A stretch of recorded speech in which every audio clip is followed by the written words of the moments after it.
Tracy. Welcome. Today, I'm Maggie Yu, and I'm an integrative physician, and I had a program called Transform Autoimmune Disease Naturally, which helps people turn around their autoimmune disease naturally. And today, we have a guest with us, Tracy Rupp, who is currently an alumni. She went through our program, our online program, Transform Autoimmune Disease Naturally, about over a year ago. And I'm going to and we're focusing today on where is she now a year later, and specifically one of her diagnoses is mixed connective tissue, scleroderma, and Raynaud's. Raynaud's is really huge in the population dealing with autoimmunity. No matter what diagnosis or whether you lack a diagnosis, it is one of the targets of autoimmune attack, and a high percentage of people with autoimmune disease actually have Raynaud's. And if you don't know what that is, that's actually spasming of your blood vessels that can cause your hands and your feet to go super cold, numb, turn white or blue, and be painful. And so this is something that really can affect life. And so today we're going to be focusing later on exactly what Tracy did over the past year since she's been through our program on dealing with Raynaud's. But let's start with an introduction. Tracy, take it from here. Hi, I'm Tracy Rupp. Been graduated last May, I think, from the program. I was diagnosed in 2013 with mixed connective tissue disease. I have necrotizing myopathy, systemic scleroderma, and I had severe Raynaud's at that time. Okay, that's a lot. That's a mouthful. And what people don't realize with autoimmunity is that once your body your immune system mistakes one part of your body as a germ, what is the likelihood it's going to mistake many other body parts as a germ? You learned in the program, Tracy. Yes, very likely to have multiple conditions. So this is typical. 100% of people with one autoimmune disease diagnosis will have many other targets of autoimmune attack. In fact, it could be hundreds or even thousands. But, blood testing lags far behind. So what that means is that we are only able to diagnose a very small percentage of autoimmune disease with blood work. So therefore, there's many people with one diagnosis or even without a diagnosis that has tons of these autoimmune targets. So Raynaud's is a really common, Raynaud's or Raynaud's is a really common target of autoimmune attack. So what I want to ask is, Tracy, can you give me a little story about how many years you had symptoms and when you were actually diagnosed? Well, Raynaud's was my first actual symptoms. 2008, I went on a trip with my daughter, and all of a sudden my fingers turned totally white, numb. They were painful. I didn't know what to do. I didn't know what, she was a nurse going to school to be a nurse at that time, and sure enough, she says, "Mom, you have Raynaud's." Went and got a physical, blood work. Well, this went on for 5 years. It kept getting worse and worse, and no diagnosis. "Oh, you're fine, you're fine." I finally got diagnosed in 2013, and my Raynaud's was so severe they put me on medication for it, which I didn't think did anything. It was blood pressure medication. So what I'm hearing is that you've had symptoms for at least 16 years. Yes. And in the last 6 years, 5-6 years, you actually had your first autoimmune diagnosis. Correct. And that was through a series of, I think, muscle biopsy, some blood work, and an EMG? Yes, exactly. And I mean, officially, you were diagnosed with what? Mixed connective tissue disease is what they told me, because they were overlapping autoimmune diseases. And when they first saw me, they thought, "Oh, you have primary Raynaud's." Well, no, I didn't. I had secondary Raynaud's because it is part of your autoimmune condition. And this is a huge problem with misdiagnoses. People, most doctors out there don't even know Raynaud's is an autoimmune target. These blood vessels are actually just another target of autoimmune attack. It is an autoimmune disease, okay? And so 5 years, you were diagnosed with 2013, finally with a diagnosis after 16 years. And what were your options? What were the options you were given after you were diagnosed with 2013? Because a lot of people are like, "Oh my God, hooray, I finally got a diagnosis." Well, okay, what did you learn after you were diagnosed? What were your options?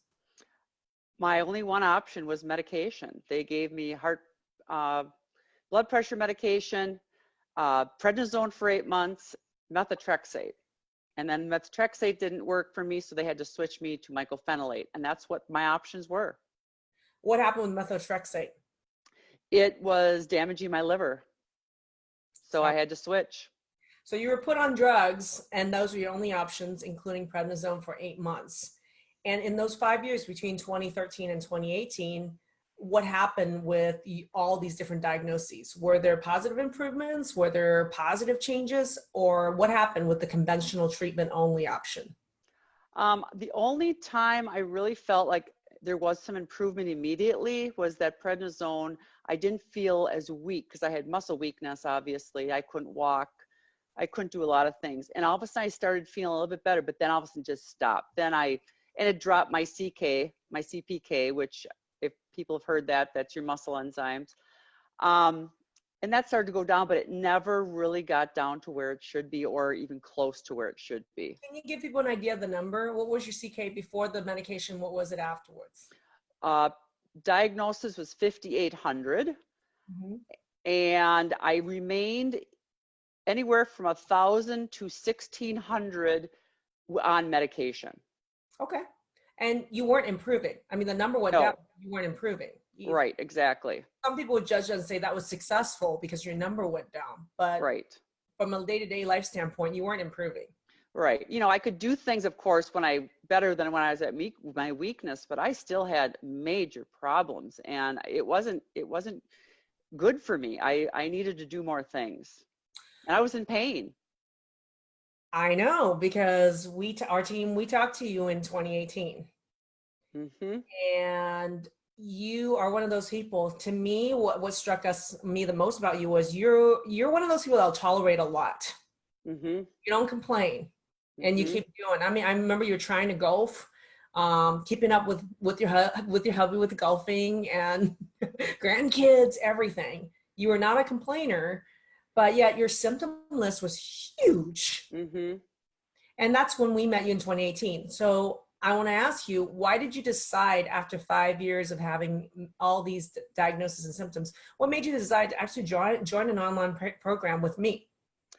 You know, I was on the AIP diet. I've done so much on my own and trying, and like I said, I improved, but I just plateaued. I got to a point where I think there's got to be more out there. And I just ran across your program, thought I'd take a chance that, oh, you know what do I have to lose? And boy, I did it. And my husband was very supportive, and it's been history. It's been great. Well, you're out, so I'm going to bring you back memory lane a year ago.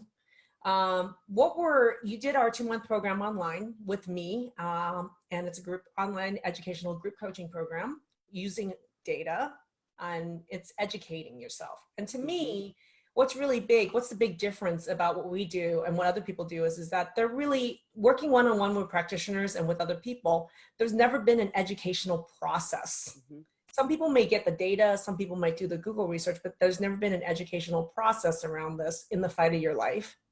And nobody's using data to actually teach you about you. And then using that data to say, hey, what the hell is causing this problem so we can plug. It's like I tell people, there are people mopping the floor and they're saying, I'm so tired from mopping the floor, but yet nobody's teaching them to actually see that there's actually a faucet that they need to just go turn off.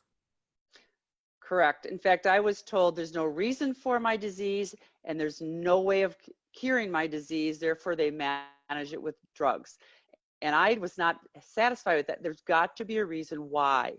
And you put those pieces together in the testing and the data and the food mapping. It's all pieced together. Okay, people can say that, but this is where the metal hits the pedal. So what were the results in those 2 months that you were able to get that you were not able to get for the previous 16 years? What happened at the end of those 2 months after our program a year ago? I could sleep better. My strength got better. My emotions got better. My everything. And the other thing, my CPK it was in the 300s after the program. Now, does it go up and down? Yes, but I've not had anything that's slightly been elevated, alarming rates. And I've been off medication now for almost a year. So that was one of the things we had discussed was a lot of people coming in talk about wanting to get off medication. And I totally understand that. But for me, you can tell everybody, what did I tell you about medications? I mean, this is why expert guidance is so important. What did I tell you about medications? You told me to stay on it. I have to maintain my health and my improvement for at least 3 months or more. And before I even started thinking about it. And we did that. And it took me probably 3 months after your program that I decided to do it, working with another physician, an integrative physician. And to me, one of the things that the skills that I love teaching people is actually how do you hire and how do you know the providers that you actually even need? How do you hire and fire the right doctors and other practitioners? And the other thing is how to have a collaborative conversation so that you can actually invite the physician to work with you.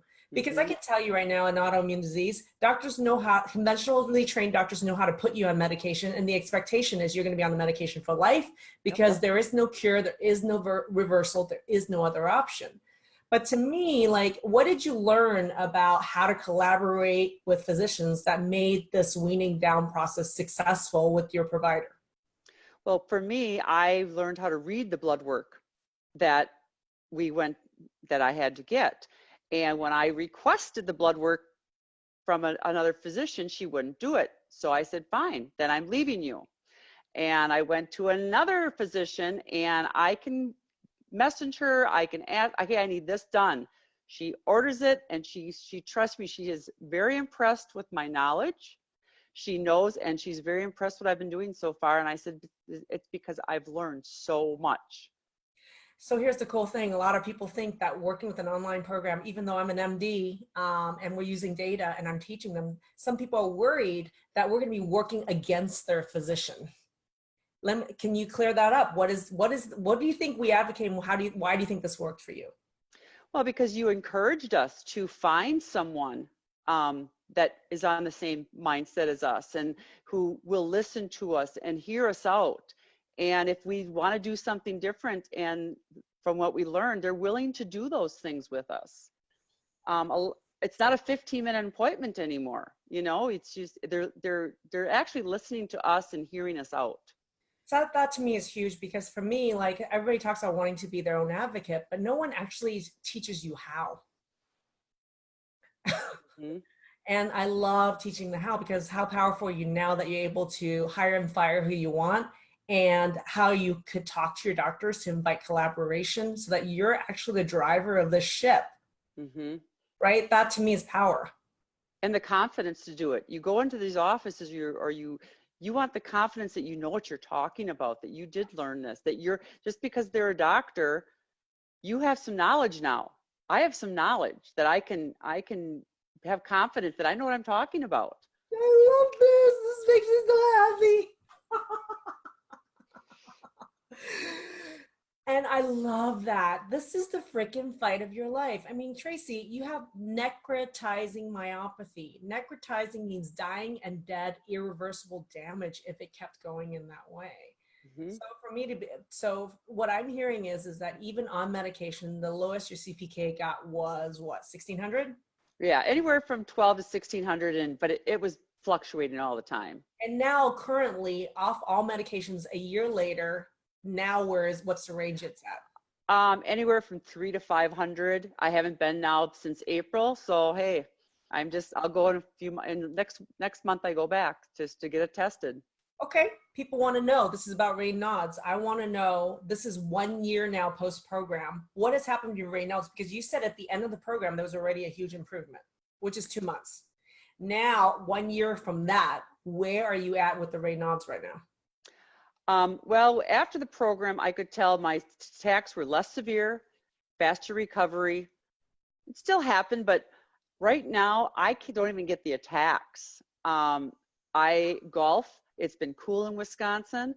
The one time I did get the attack, it was 48 degrees. I was in a golf tournament and it was raining and I felt my hands come on. I took my golf gloves out and I put them right on the ground, right on the grass, because I've been doing something called earthing and it seems to just be powerful. And within 5 to 10 minutes of doing that, I finished the round of golf with not a problem, with not an issue. I can go into restaurants. I can go into grocery stores. I don't get the attacks anymore. Whoa. All right. So let me ask the question. Prior to the program, how often were you getting the attacks? Uh, in restaurants, in grocery stores, all the time. Temperature change. I winter in Florida now mostly because of my Raynaud's. But even down there, if you go from 90 degrees into a 65-degree restaurant or grocery store, it comes on. So yeah, I haven't had that this year. I have not had it. You're saying it was like 10 times a day minimum? Oh yeah. I mean, depending what you were doing. Yes, absolutely. And now, how often do you get an attack in the last 6 months? Let's say 4 months. How many attacks have you gotten in the last 4 months? I don't even think I can count it in one hand. And I think one of them was maybe a little bit bad, but they weren't even, I can't even tell you that they even bothered me that much. So this is a really cool question because a lot of people are like, "Oh my gosh, your program's only 2 months. What am I going to do for the rest of my life?" And I really want to point out people, and you're a great case study of this, where your improvements are actually continue to get even more and more and more in the past year. Well, because I learned how to fight for myself is one thing. I've always been a fighter, but I think the program even more incentivizes you. You get a different mindset. I go out and I just find things. I'm working with a new wellness clinic right now. I'm doing things for me. I bought an infrared sauna. Oh, Um, go into that. okay. Okay, so didn't want to interrupt, but we're getting into good stuff. So people want to know, in the past year, with everything you learned from the program, with changing how you think and what you do, and collaborating with providers, what in the last year have you been able to add to you that has really helped the Raynaud's be gone? Um, infrared sauna is Let's talk about one. that. Number one, infrared sauna. How has it helped? Tell people what it does and tell them how it's helped. Now you go in there, and I have a one right in my home now, and I put it on about 130, 140 to 35 degrees, going for a half hour. I try to do 3 times a week. Sometimes it's more, sometimes it's less, depending what my schedule's like. And I really feel as that it helps with even more than Raynaud's. It helps with a lot of things. It detoxes you. It gets things out of you. You sweat it out. I love it. I love infrared sauna. Did you get a unit where you basically put your body in it with your head above, or did you actually build a room for infrared sauna? It's a portable room that I ordered that came, yep. There's so many options for infrared sauna, and it's Mm-hmm. crazy amazing for detoxing your body, helps with autoimmunity, and it's been, I mean, in Raynaud's, it's been shown, you yourself have experienced big improvements, right? Yes, absolutely. What else have you tried, Tracy? And what else are you doing? What's current? People want to know what's the secret sauce right now. Well, right now I joined a health and wellness clinic, and they do things. They kind of, we are on supplements too, but nothing too major. But they do have Rife machine. They have a photon machine, and they Describe right for people. Rife is something that kills parasites. It kills things in It's a not a vibration, but it's an electronic thing you set on your lap while you sit there, and it's been very good, known to be in a lot of different illnesses. Yep. And I do sometimes once a week, sometimes twice a week. My goal is to give it 2 months in this program, and the other thing is the photon. You stand in front of this very hot photon machine, and I'm in there for a half hour, and the clinician said you will see improvements with your Raynaud's, and I truly believe I did, and I am. And then the last machine is a Hocket or a Hocket machine. It's an ozone machine. You go in up to your neck, and you sit in there, and you have steam and ozone, and you do it slow because you can't. And I've been doing that about 4 or 5 weeks now. So I want to talk about a little bit about mechanisms for people so they understand. So there's been actually a lot of anecdotal evidence, and myself having experienced some of these treatments as well. There's a lot of different types of treatments that basically increases the blood flow to areas that are having problems. And what happens is when you actually increase blood flow to those areas, it actually can allow more anti-inflammatory factors from your body to circulate through that area. So it can actually pull away toxins, Mm-hmm. from those areas, which can then help the remodeling in that area.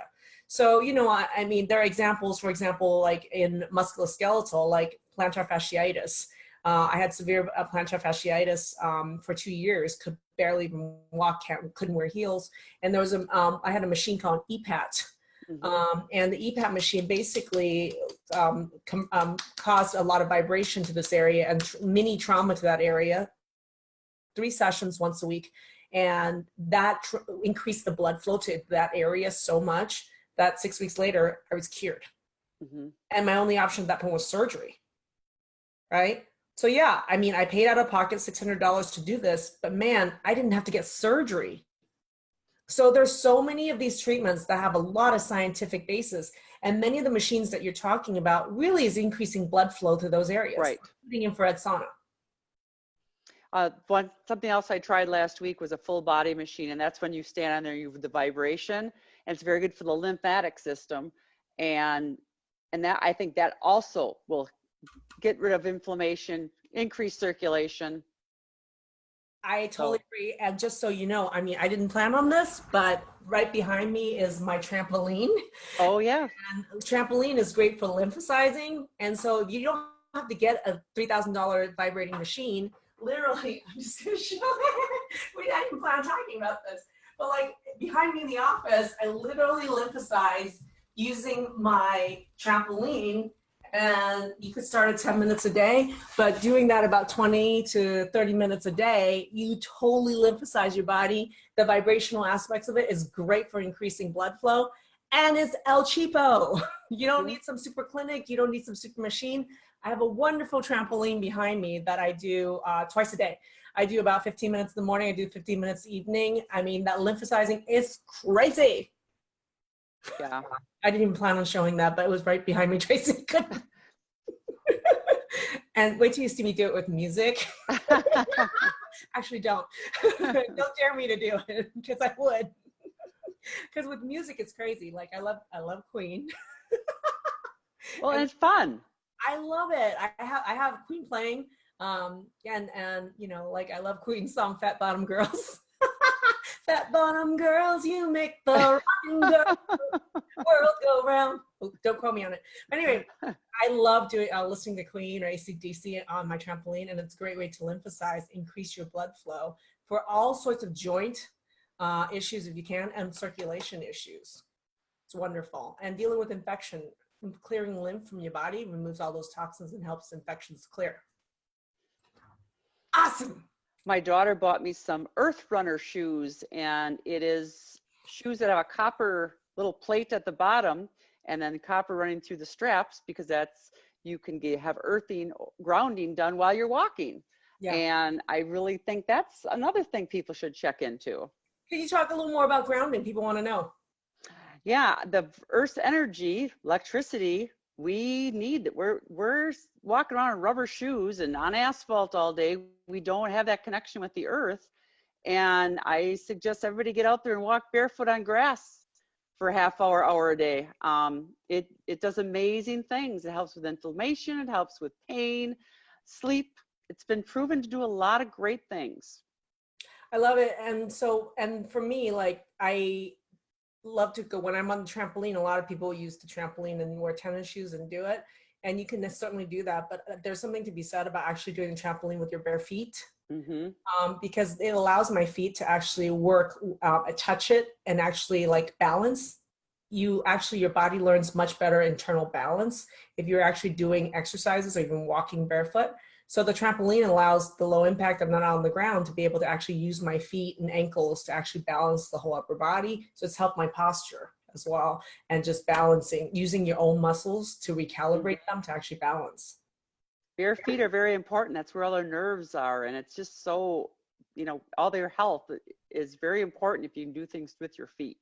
So Tracy, I want to ask something. So a lot of people are going to be like, I want a quick fix to, deal with the Raynaud's, mixed connective tissue necrotizing. But what I'm trying to point out is you're an inspiration, and it's been like a 14-month journey in the last 14 months since you've done our program. So what do you think propelled you to be able in the past year to actually incorporate and learn about all these other treatments? Because I think well, I saw so many successful stories and people inspired me in the program. You're in a group setting. I was, at least. I don't know if it's changed much, and it is amazing what you learn and how you get your mindset and how you want to get forward and say, you know what, let's beat this.